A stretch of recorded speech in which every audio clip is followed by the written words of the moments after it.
Hello, good afternoon, good morning, and good evening, whatever side of the world you may be from. Ladies and gentlemen, this is The Buzz, and you are tuned into Relaks Radio. You have got your hosts here, DJ Kingz and Tim. We'll be talking about everything finance, everything entrepreneurship, everything money related to make sure that your pockets stay full and everything to teach you how to be a lot more financially smart. Make sure you tell a friend to tell a friend, tell your pets, tell everybody that needs to know. Ladies and gentlemen, this is The Buzz. We are live on Instagram, YouTube, Facebook, and make sure to drop some comments down to let us know what it is that you'd like to hear us talk about. Ladies and gentlemen, once again, this is The Buzz, and you're tuned in with DJ Kingz and Tim. That's right. That's absolutely right. So now we are talking about the most expensive cities in the world up to now, and today at least. Now we know that there's been a ton of cities or factors that have come into determining these numbers. I think we're facing a bit of technical difficulties there.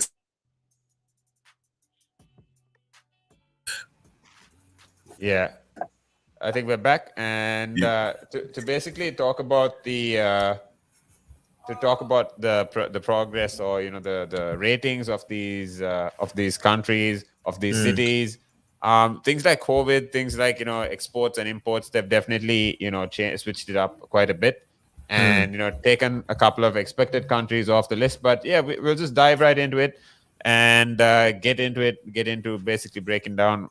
We'll also maybe after the first after we start, we'll go down from the 20th to the first, but maybe after the 10th spot, we'll just start breaking down the cities as well.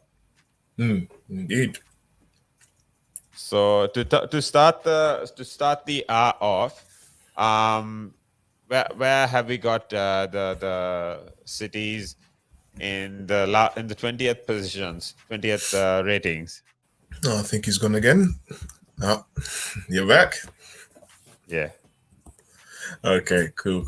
In the 20th position for cities which are the most expensive around the world, we have got Libreville in Gabon. Right. Yeah, and then we've got Lagos in Nigeria. We've got what's up next at number 18? We have, ladies and gentlemen, technical difficulties. Yep, Lagos in Nigeria. And 18th we have London, United Kingdom. China, we have Guangzhou in China. Copenhagen. Number 16. Yeah, we've got Copenhagen in Denmark. Now, talking about the rental prices, and when you're looking at exports and imports, these are things that come into play when basically breaking down or understanding what gauges the wealth in a country or city, right? So things like the GDP. When you're talking about the GDP, that represents the gross domestic product, and that is basically a measure of how many goods are moving in or out of a country. So in terms of economy, in terms of studying economy, econ, or understanding what determines how wealthy your country is. It's exports versus imports. So if you have done econ, you're gonna learn exports versus imports. They're gonna learn assets minus liabilities, demand and supply, so things like that, right? And apart from that, there's a ton of other factors that come into factoring. Where your country can stand, your country or your city can stand as a in terms of wealth or in terms of independence. Obviously, you want to keep your exports higher than your imports. That would be an ideal position to be in. Yeah, exactly. So because that's when your country is showing profit. That's when your country shows growth. But we've been talking about inflation. We've been talking about how things have kept getting expensive over the years. Now, if it was, I think he's gone again, ladies and gentlemen. Hold on. Yep. Am I back? Yeah, you back with me, Tim? Yeah. Okay, good. There's a bit of some technical issues over there, huh? Yeah, I'm assuming. I think there's a bit of rain here. I'm thinking it's that. Ah, fair enough. Fair enough. Hopefully we've got no more technical difficulties for the rest of the stream. But yes, Yeah, you were saying about GDP and seeing profit in a country's growth. So when a country sees profit, a country is able to see more increase in their profit. That means you can see it's starting to show growth. And obviously, one thing that we need for cities is to see growth, because then the people are able to survive, and then that makes the whole country a lot better. Because with profit, that profit spreads over the whole area of the country itself, not necessarily just the city. So it shows how well the country is doing when the city is doing well, because the city, some of the cities, should I say, even, and the capitals of these countries are literally the pinnacle that most people will look to first rather than elsewhere, and it shows just how well the country is doing in itself. So yeah. and to gauge this, I think there's a lot more factors that come into place because in terms of taxes, in terms of tariffs, your government will obviously, wherever you are, your government is always going to influence things in favor of if they were genuinely focused on the country's growth, they would concentrate on implying or they would concentrate on leveraging different tariffs or what was the word, tariffs, or let's say taxes, if it Yeah. is subsidiaries, incentives to businesses. These they will basically arrange around complementary ways for businesses or for exports of the country, and Yeah. get the best of your resources, because importing from a different country, importing things like what you can grow in your country, instead of investing in those fields or investing in crops, investing Yeah. in giving people jobs in your country, would Yeah. always, if you are smart, if you are genuinely invested in growing your country, these are what you're going to concentrate on as a government, right? So these Indeed. Yeah. definitely play a massive factor in it. Yeah. You say it has a completely massive factor within it. Yeah, yeah, yeah. So when heads of states invest back into their countries and make sure that they can get the most out of their countries to make the country better, it as you said, these are factors which really strongly has a large effect on the country in itself, and just to see how well it's able to bear the fruits of the investment. So you put money into the country, what you are able to get out of it is, more things come together. For example, it's like looking at the stock markets, like looking into investing in crypto or investing in forex. It's like you put money in, and then once you see the growth in which what you've invested in is starting to get better and better and better, what you take out is so much more than what you put in. So it's all about investment. So you invest in your own country, you invest in the country, and then you see how much the country grows, you get more back out of it. And in turn, Absolutely. it makes a cycle. So everything just works in motion. So I think we've got time. We've got about another 40 minutes or so to basically break down how long basically the how much of these factors actually come into play, and how much Indeed, they yeah. influence a country in terms of their GDP, in terms of their rating or their ranking, in terms of independence, in terms of Yeah. ease to work or drive in business, right? So if we are to come back into the countdown just before we head out for a couple of videos, what Yeah. have we got next on our countdown? Next up on the countdown in terms of the world's most expensive cities, we do have indeed on our countdown, if you haven't already mentioned, we have Tel Aviv in Israel, we have New York City in the United States, I in was Jamina. honestly, I was honestly expecting New York City to be somewhere up in the top five. To be Do honest, you know? Do you know what? I would say the same, but then at the same time, I feel as though one thing that we do need to understand is the fact that we won't know of all of these other expensive cities because they're not constantly, we don't constantly see them on TV. Like, for example, New York City, you'll see New York City in so many different movies or series or TV films, or it's always in people's Yeah, mouths, you know? yeah, Or you always hear people talking about Beijing. The Olympics was held in Beijing. You always hear most Chinese people have come from Beijing, if not Shanghai.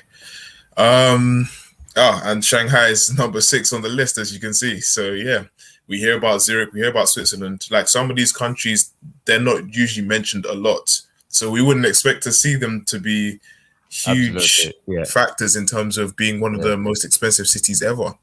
So yeah. even You some of the names here even shocked me. I've never seen some of these names here before. So yeah, same. I mean, in terms of selling, selling is a part of, or I'd say, this is all, selling the country in terms of visibility, in terms of, putting them in movies, in terms of recognition, involving them in conversations. yeah, I was just thinking, to bring in just a bit of basketball into it, New York, or you get the Brooklyn Nets, and then of you get course, the New York Knicks as well. Now, there alone, there's two basketball teams, yeah, and then you have them. You have rappers mentioning it. It's so much. You have, mm, if I'm not mistaken, Jay-Z has talking about courtside seats in watching the Knicks and Nets in mm. some song. I'm not sure if I remember. It's New York, Um, right? it's New York. You'll most likely be talking about New York. He talks a lot about New York. Yeah. I'd probably So have to go back and listen through the files, but yeah, yes, I yeah. know he's I definitely think I mentioned was stuff listening about. into it recently, and Yeah, he does. It's a lot about doing it your way. Getting it done. If you yeah, can make it here, you can make it anywhere. You hear these things, you hear the songs. It's all bringing recognition to it. I think yeah, these definitely play a factor in getting people to fall in love with the place, or get curious about the place. and indeed. and to add to that, that adds momentum in terms of tourism. Now, tourism definitely brings in a lot of economy, brings in a lot of money, and Mm. for wherever you are. So I'm thinking, if it comes to New York, if it comes to that is exactly that is solely the reason as to why I was expecting these countries to be at the top 5. Yeah, exactly. I understand because it's yeah, as I said before, these are countries or these are cities that are mentioned so much that we would just automatically believe that they would be so much higher up the table. I mean, Yeah, everyone knows about Tokyo in Japan. Everyone knows about Shanghai, Singapore. Everyone knows about Hong Kong. But we only know them by name. We don't know what type of things they can produce. Everyone knows about absolutely. Japan being like the city that has just so many lights. It looks so futuristic, like it's just lit up even in the evening. It's never dark. So yeah. But as for the other countries on the list, like we wouldn't sit down and believe, oh, maybe a place like Geneva is more expensive than New York. New York, with all of their thousands and millions of buildings, huge buildings, the Empire State Building being one of them, and the Statue of Liberty being there too. Like, you know, so Absolutely. it's not places that we really speak about much, but that's what we'd expect. And Yeah. right now, as we can see on this list, that's not the case. So yeah. Exactly. Now, we're basically breaking down, the most expensive cities in the world, the top Mm. 20 most expensive cities in the world. We've gone down to 15, or 14, if I'm not mistaken. And Yes. if you want to hear the rest, we did mention, New York, we mentioned London, we mentioned, Copenhagen. But Mm. where does Shanghai stand? Where does Singapore stand? Where does Geneva, Hong Kong? Mm. Um, you know, did you know that even Switzerland is basically relatively more expensive than in the States? So if you want to hear where these countries are ranked, if you want to Mm. hear what other factors come into play when rating these countries, stay tuned right here. You've got Kins and Tim talking to you on the buzz. We're basically breaking down the most expensive cities. Stay tuned right here. Get in touch with us. You can call us up on 07852 473 473. We'll be right back after a quick break. Good afternoon. Good afternoon. Now, there's a lot of conversation around who pays more taxes, if it is the rich or if it is the poor, right? When you are basically going out and during a day, you go to a restaurant, you have to pay taxes there. You buy a car, you have to pay taxes there. So why is it even a conversation that, the rich pay less taxes or the poor pay more taxes? Why is it a conversation like that? Because it's true, the rich generally pay less tax. A rich person walks into a Tesco's or a Sainsbury's, they're not going to get a different bill than another person, right? They're still going to pay the same VAT on those goods, they're still going to pay the same thing. So that's all the same. However, the differences come in if you can pay yourself from your own company, you can structure it in a way that you pay less income tax through paying a bit of salary, paying dividends and so forth, and then also deferring income. Also, your pension payments or contributions can be different. So that increases your tax sort of gap, if you want to use it that way. Where a PAYE person just gets paid salary and bonus. And now those are the most highly taxed sources of income in the UK, definitely, in the UK. We've seen it, right? If an owner of a large public traded company does something wrong, irrelevant of what that company does or how valuable that company is, the stock generally falls into a pool of nothing, right? Because in a public company where the stock is traded openly on the stock exchange, the value of that stock is driven by supply and demand, it's driven by emotion, it's driven by news, it's driven by quite a lot of variables over and above the actual accounting or total net worth of that company. I mean, we've seen it, right? If an owner of a large public traded company does something wrong, irrelevant of what that company does or how valuable that company is, the stock generally falls into a pool of nothing, right? And the company may still have value, it may still be doing quite a good things.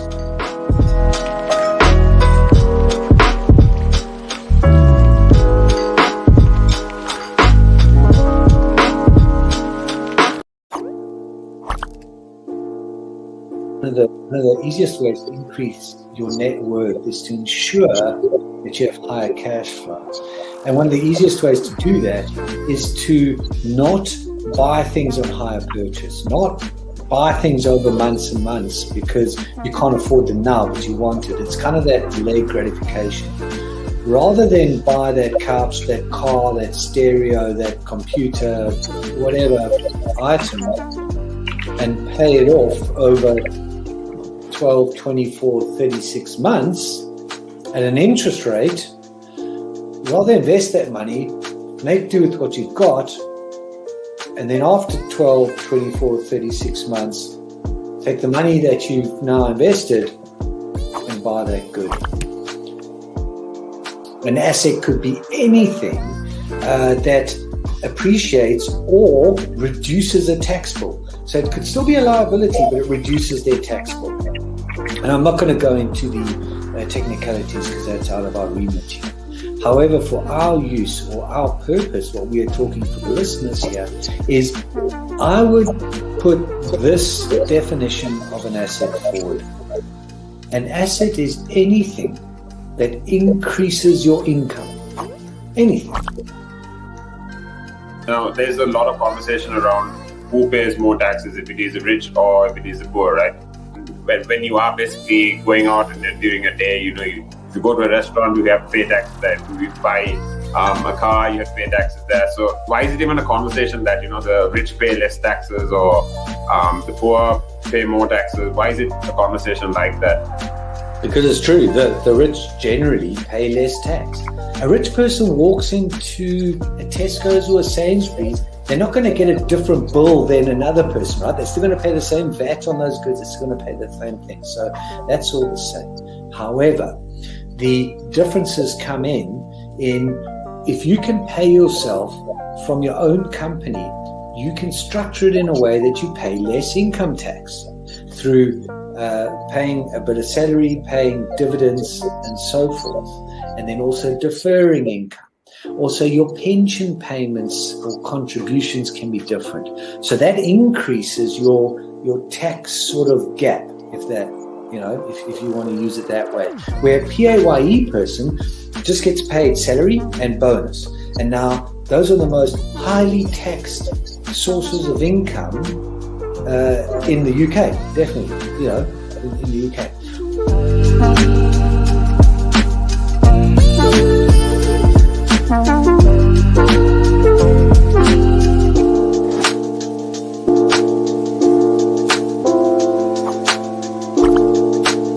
Again. But now, if you say to a child, if I went up to a child and said, you've had one to forget, God, there'd be an inquest.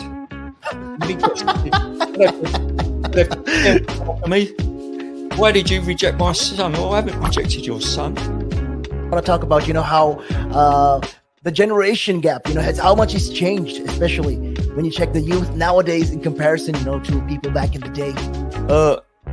I'd say when I was younger, it was more disciplined. Not now. In comparison to now. Not at all. Not now.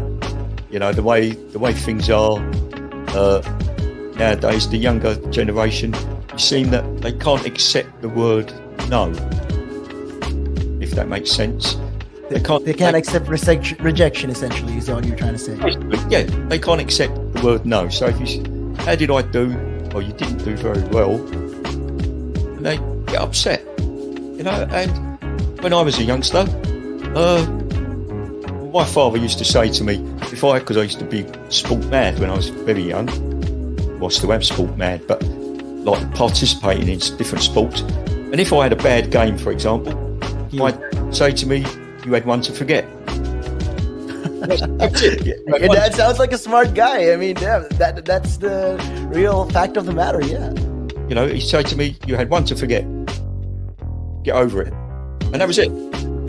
So I dust myself down and do it again. But now, if you say to a child, if I went up to a child and said, you've had one to forget, God, there'd be an inquest. Me, why did you reject my son? Well, I haven't rejected your son. Or daughter. I've just told them that they need to buck their ideas up. That's the truth right there. I mean, if you think about it, if you check the generations, like right now in the US as well, I've seen a lot of these things as well. In the UK, you get medals for participation. But what's the point?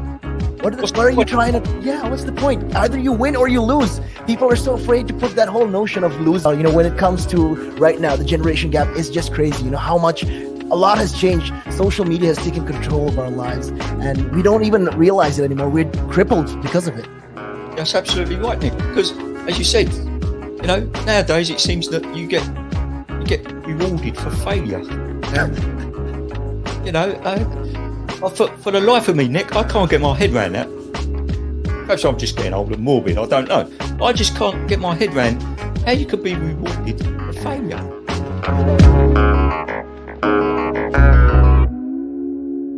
The valuations that you place on an asset are always behind you. It's always in hindsight. It's never in front of you. And that's one of the challenges, right? Because you're always valuing what happened yesterday. And what you need is what's going to happen tomorrow. What am I saving or investing for? Why am I doing it? When will I need the money? And how much money do I need? Yeah. So that's quite important, because when you're looking at your net worth, you got to start and say, well, what do I want my net worth to be, so that there's a goal, and then work backwards. How do I get there? And if I can start with £50 or $50 a week, if I save that every week, and you can go online and use calculators online. I don't have to teach you the maths behind it, but you can say, okay, and if I get a 3% return and I put this away for how long will it take to reach my goal? And that's called just this basic cash flow projection calculations. And it's what we use in financial planning all the time.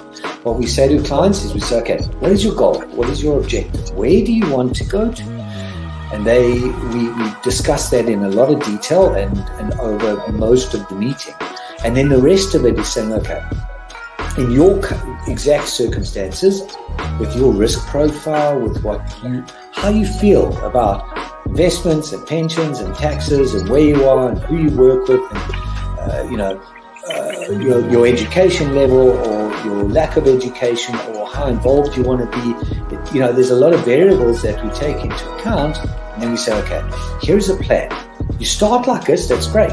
And then we review it all the time. And we say, okay, we need to increase it, we're on track, we're not, this is what is happening. Because remember, when you're dealing with assets, the valuations that you place on an asset are always behind you. It's always in hindsight. It's never in front of you. And that's one of the challenges, right? Because you're always valuing what happened yesterday. And what you need is what's going to happen tomorrow. So that's a struggle. Yeah. So there are strategies everywhere from £50 a week up to £100 million pounds.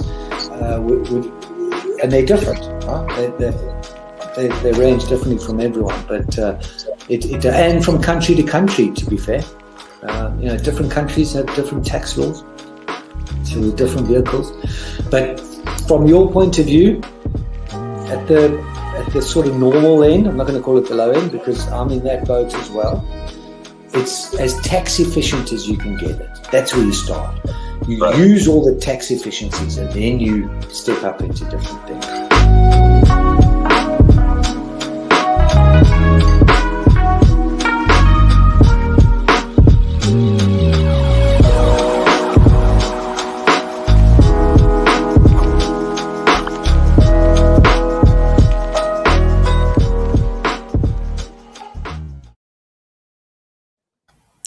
Hello, ladies and gentlemen. Welcome back from the break. We are DJ Kingz and Tim, and you are tuned into Relaks Radio. You are currently listening to The Buzz, everything finance, everything entrepreneurship, everything business and technology. Everybody, make sure you keep tuned in. Make sure you tell a friend to tell a friend. Stay tuned in. Make sure you drop some comments down below and let us know what you want us to talk about. Just before the break, we were talking about the most expensive cities in the world, and we had gotten up to New York City, the United States. That's right. Now, to go up the ladder in terms of the most expensive cities, what other factors come into play? What other in terms of we spoke about tourism. We spoke about how your country's tax laws, your subsidies, your incentives or tariffs. These definitely come into play.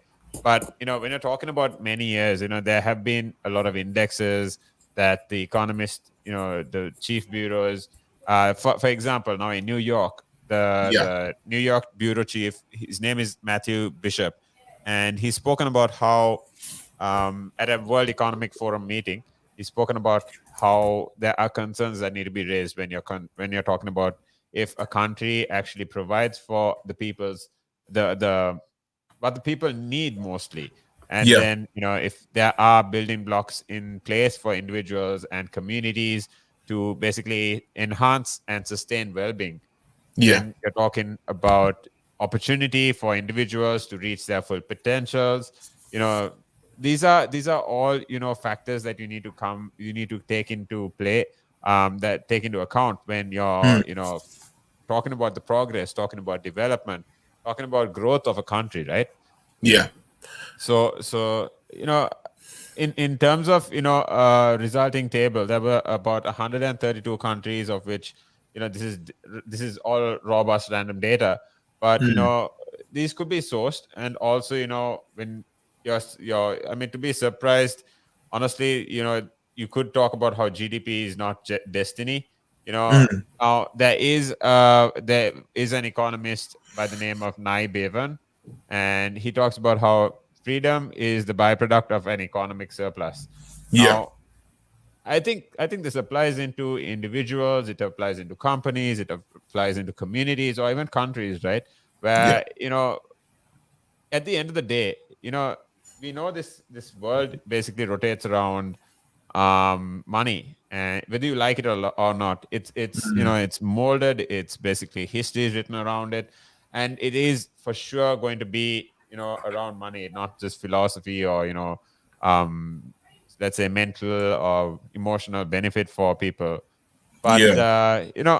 we'll basically break down how GDP is not destiny. We'll go into that. But to come back to the countdown, Kings, the floor is yours. What have we got next on the countdown?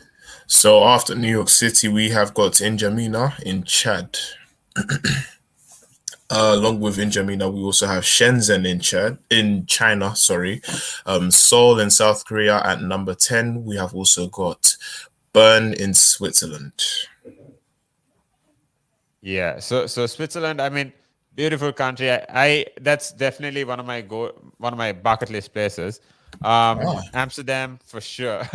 I definitely want to hit that hit Amsterdam, and then uh you know basically when you're talking about Amsterdam, apart from what people Google for Amsterdam in you know in majority is for the coffee shops, right? Yeah. And the place is called Red Light District. You're talking about plenty or more, people in that basically visit for just strolling around, for just cycling around, and Yeah. especially going to the coffee shops. Now, if you're looking at the street courtyard, that's of Benioff, right? And then you can basically learn about Amsterdam passed at Stad Sharif, and then you can explore the city's canals by foot. You can also enjoy a sunny day at Bilberg Beach. There's a ton of things to do there. Coming up to understanding where you can what the next country is. What have we got next? We did go to Bern in Switzerland. Was that? Yes, Bern in Switzerland. After N'Djamena in Chad, Shenzhen in China, Seoul in South Korea. Yes, Bern, Switzerland. Right. What else have we got? I think we've basically saved the last 10 for the last Indeed. we are at the last 10 minutes. But then just to break down, the last bit. What have we actually got for the last 10? We'll actually go into the last 5 actually. We've got Bern in Switzerland, then Beijing in China. We have Geneva, also in Switzerland. Singapore in Singapore. Shanghai in China. And at number 5, Zurich in Switzerland. It looks like Switzerland have quite a few expensive cities. That's right. I mean, Switzerland for sure. Now, if you're looking at Switzerland and what they are popular for, they're very famous for their chocolate, and if I'm not mistaken, it's the Toblerone chocolate is inspired by the mountain Toblerone, and that's in Switzerland, right? I didn't know that, but that is a very interesting fact. I do know that now. Yeah. And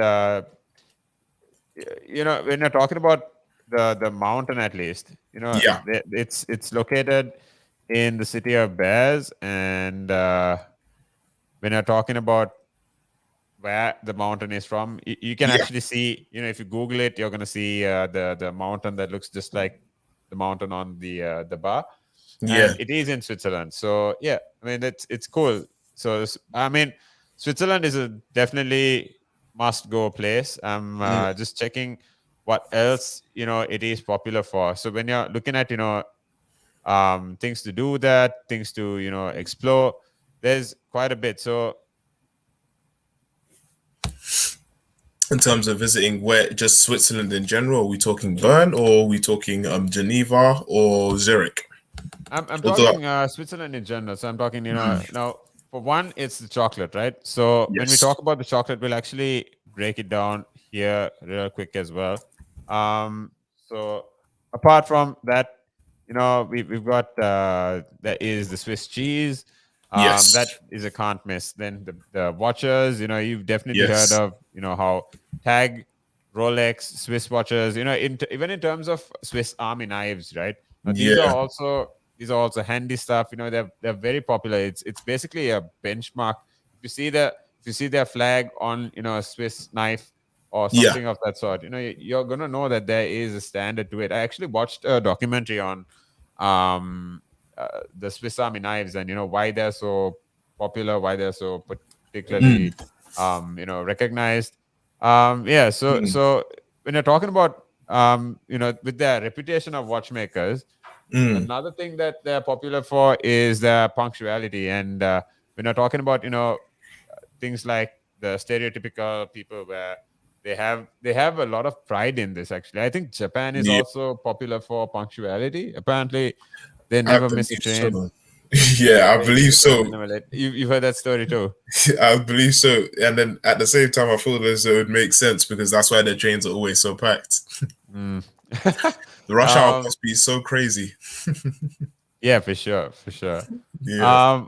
So to just go further into Switzerland, you've got the train rides, you've got basically the train rides are in the mountains with the ice caps and ice tops, and it's basically magical, I'd say. And then when you're looking at skiing in the Alps, when you're looking at the Matterhorn, now that is basically the mountain, and that is basically the range of mountains, and the altitude of it is somewhere around 4,500 meters above sea level.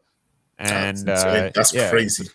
Yeah, exactly. Now imagine this place. Now it's snowy all around the year, so it's all white. It's all you can basically ski even during summer, and it's super cool there. I can imagine. Exactly. And now you have Zermatt.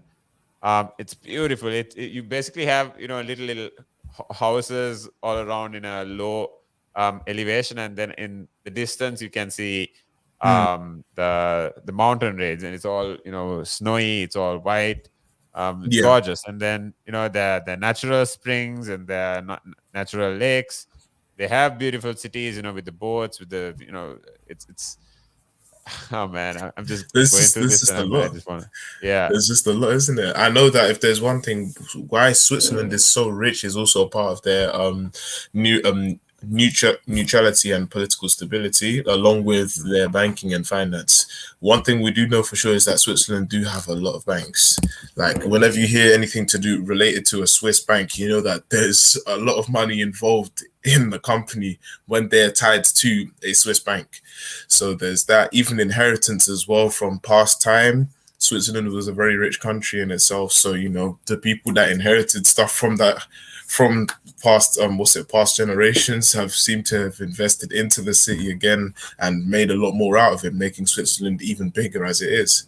So other factors, as we've already mentioned, the Swiss chocolate, their Swiss cheese, that has now spread all over the world. So everybody has a piece of the Swiss cheese and Swiss chocolate, Swiss Army knives in terms of tools and equipment. There's so many things that Switzerland have actually provided, hence their how wealthy they are. So coming back into the conversation as to how countries are rated, and in terms of how we spoke about how freedom is the byproduct of an economic surplus. Now this gives you options, this gives you opportunity if you are blessed enough to be at this position in terms of an economy as a country or a business, right? This gives you opportunity to maybe reinvest, look at growth, look at employing more people, look at investing into R&D. You can basically innovate. It's a ton of opportunity, right? But if you're on the opposite side, if you're on the side of debt right now, these things are basically going to slow you down. They're going to now, given that the debt is a good debt, you have good debt and bad debt. Now you can obviously, when I talk about good debt, I mean even as a person, even as a business, you can invest in assets. You can basically look at investing, putting your money into places that are going to give you more money, right? So that is good debt. That is going to be basically bring you more cash flow down the line. But now if you are going into loans, if you are not managing that money properly, that's not really good debt, and it can really take a toll on your freedom. Yeah. Yeah. So the bottom of the index is basically talking about how Russia and Saudi Arabia do very badly on social. Now this split basically, not too sure if I agree on it, but then when you're talking about New Zealand, Italy, they are very close in terms of GDP, and they are 29 places apart on the SPI table.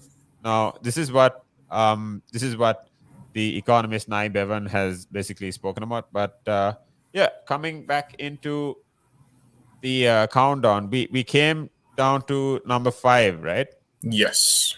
And maybe we'll break that down in the next segment. So yes, with Switzerland being at number 5, number 4 we have Tokyo with Japan, number 3 Beirut, Lebanon, number 2 Hong Kong, and number 1 Ashgabat in Turkmenistan. That's so right. yes, Um, Japan themselves, even as we know, they are very very developed in terms of all of the stuff that they have.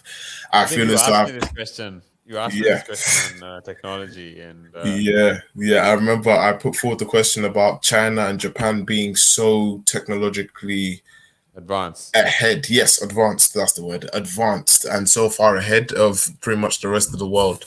Like, I view Japan and I feel as though they're pretty much in 2050 whilst we're in 2021. Like, they're so far, they're so many years ahead of us in terms of technology. They may even crack the code for so many different things in terms of technology before the rest of the world is able to catch up. So yeah. I'm thinking now, since we did talk about it, we can maybe talk about how Japanese technology. We can maybe do a whole segment tomorrow before we wrap the week up. Maybe we can maybe go into a couple of high tech conversations around Japan, where they've actually, even in terms of the Olympics, how they've invested a ton of technology into safety and effectiveness, things like that basically. And then how they're basically innovating. They're not the loudest, they're not as loud as the states, for one. Yeah. But they are moving consistently forward. Yeah, they are indeed. They are. And that's the beauty of it. One thing I've noticed about we're talking Japan here, yeah? We're talking Japan. So one thing I've noticed about Tokyo is the people, like the workers, you see how far advanced they are in terms of technology. They are very strong within their technology. When you mentioned R&D, it made immediately the first thought that came to my mind was Japan, because they're always testing things to see what is better, like how are they going to be able to push the country forward. They achieve one thing and then they celebrate for a moment and then it's straight back to work. So one thing I've noticed is how quickly they are capable of being able to construct. So, for example, there was a bridge that sunk. There was a bridge that sunk in Japan recently. I'm not too sure where. I will assume Tokyo, but there was a bridge that had sunk. And literally, as soon as it had sunk, it took with it max maybe 1 or 2 days for them to completely reconstruct that whole bridge back to its original state. It took maximum 1 or 2 days. If we look at any other country in the world, they'll probably take them maybe 3-4 months. Like, that bridge would be out of use for a very, very long time. It took Japan 1 or 2 days to be able to reconstruct that whole bridge back to its original state. So the work rate in Japan is incredibly high. The work rate in Japan is so high. They are very, very fast whenever it comes to dealing with things. That's the reason why they're so ahead.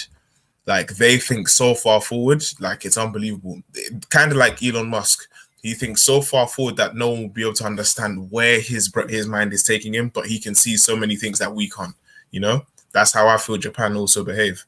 So yeah, they are very advanced in terms of technology. I feel as though they've built enough technology to be able to help them reconstruct things like a sunken bridge, or a sunken motorway, sunken motorway overpass. So things like that. So that's super innovative in terms of solutions. And it like you said, it's not just long, long investments. It's immediate and efficient. fast-paced, action that they actually take, right?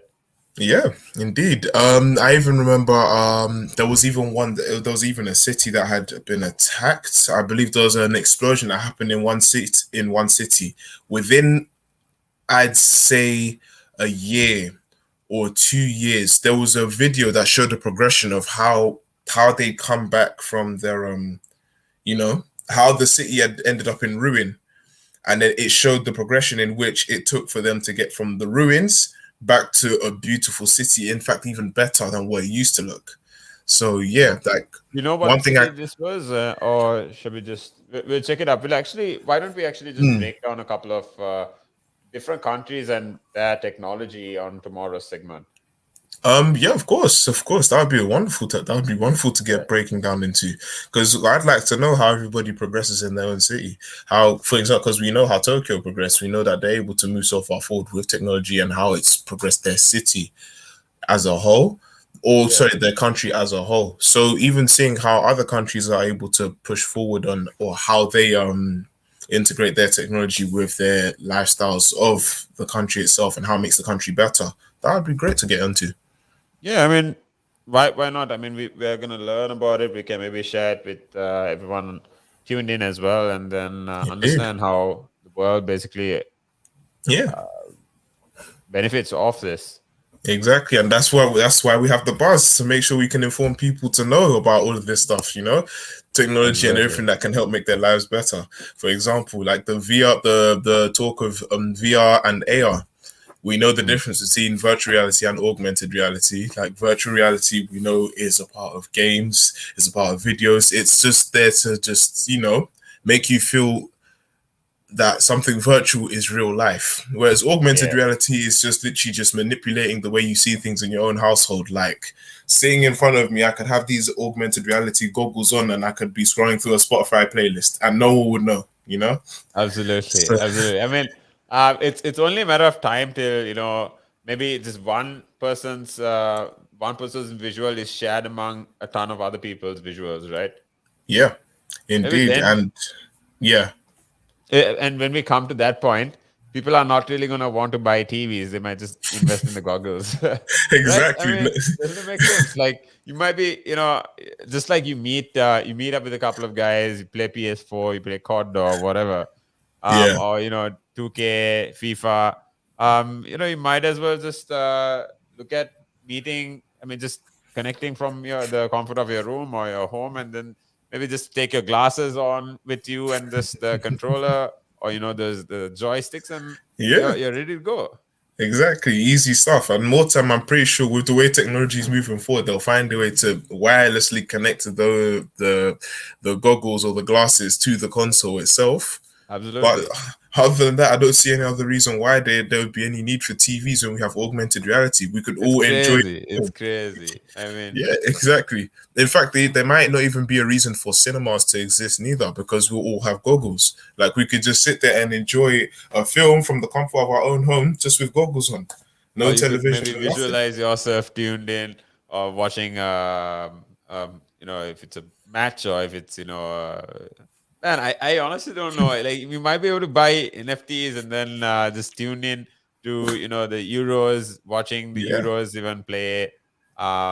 You could be, at a box seat, having a box view at one of yep. these Euros matches and just, enjoying a day. It's nuts. I just can't. Like I, the possibilities are endless. yeah, my mind is going mad Or on. even better, you could take that pair of goggles and you could literally just put them on and sit here tuned into us, the buzz, whilst we're talking about Absolutely. all of this technology stuff and making sure that you're staying up to date with everything. Whilst you, Tim, are sat down as Yoda and I'm sat down as Thor, maybe. Absolutely. Now, yeah, I mean, talking about sitting down and then visualizing things. We were talking about Mm, NBA, and then just to just just before we wrap the segment of the day, um, I'm excited for these guys. I'm excited for the Suns, yeah, and I can't wait to see where the Atlanta Bucks show will go. I read that Bleacher Report had basically said that Giannis's knee had not had any structural damage, Yeah, but he's not looking at coming back for a game 5, and maybe we'll have to see where that goes. Maybe it might. it I'm could be honestly hoping the shaky. guy. Sorry. It could be shaky. Yeah, absolutely. I'm just thinking it might be a matter of yeah, like you said before, it might come to a point where they play a game 7 if the Bucks win one more, and then hopefully Antetokounmpo comes back in time to save the day. I hope so. I really do hope so. I hope so. I can't wait to see how everything's going to turn out for tomorrow. So yeah. But Right. nonetheless, Yeah. With that being said, I think we can wrap for the day. Thanks, Kingz, for tuning in. Appreciate you coming and sharing. Looking forward to tomorrow. indeed, yeah. As am I. As am I. I can't wait to get into the new topics for tomorrow morning or afternoon. We'll be back tomorrow on the buzz. Make sure you're tuned in from 12 to 3 p.m. Kingz will be with us from 1 to 2, talking about business tech, entrepreneurship. We might be breaking down things around technology in different countries, and also, as usual, bringing you in a small update on the NBA and what's happening over there. Of course, because it wouldn't be the buzz without just a bit of basketball just to end it off, wouldn't it? Absolutely. Absolutely. Thanks everyone for tuning in. Thanks if you watched the video this far. Make sure you subscribe, like our pages, and hit the follow icons on Facebook and Instagram. The buzz Indeed. is from 12 to 1 every day. Weekdays 12 to 3. This is Kingz and Tim signing out for the hour. Indeed. And make sure, ladies and gentlemen, make sure you tell a friend to tell a friend, because it's always better when everybody knows about how to keep their pockets full. And to stay updated about some technology, because you never know when you're going to need a pair of augmented goggles. Absolutely. Thanks for tuning in. Good afternoon.